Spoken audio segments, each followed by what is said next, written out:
L'endométriose est une pathologie qui va toucher à peu près une femme sur 10 et qui correspond en fait au fait que des cellules de l'endomètre, qui est la muqueuse de l'utérus, et donc ces cellules endométriales vont migrer à l'extérieur de la cavité utérine pour aller s'implanter dans différentes régions du pelvis féminin.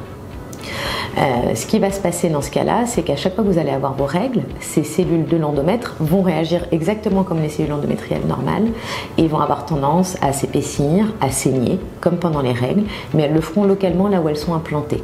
Secondairement, au fur et à mesure des cycles, elles vont pouvoir augmenter de taille et devenir infiltrantes et aller vraiment envahir les organes de voisinage.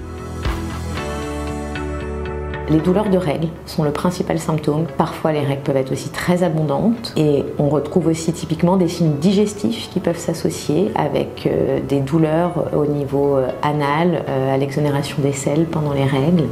Parfois, on peut retrouver du sang dans les urines et on peut mettre aussi en évidence parfois des douleurs pendant les rapports sexuels.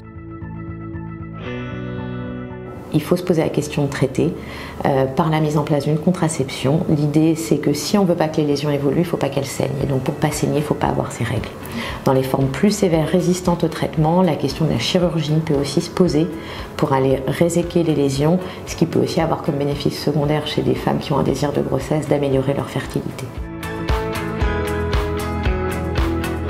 Une fois qu'on suspecte l'endométriose, la clé du diagnostic va être l'imagerie médicale.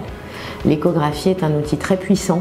On pourra compléter l'examen par une IRM pelvienne, toujours réalisée par des spécialistes, qu'ils soient gynécologues ou radiologues spécialisés et qui sont formés au diagnostic de l'endométriose. Il me semble qu'il n'est pas admissible que le délai de diagnostic moyen soit encore environ d'une dizaine d'années. Il est vraiment important qu'on puisse détecter les femmes tôt pour les prendre en charge correctement, améliorer leur qualité de vie, préserver leur fertilité le cas échéant pour plus tard dans leur vie.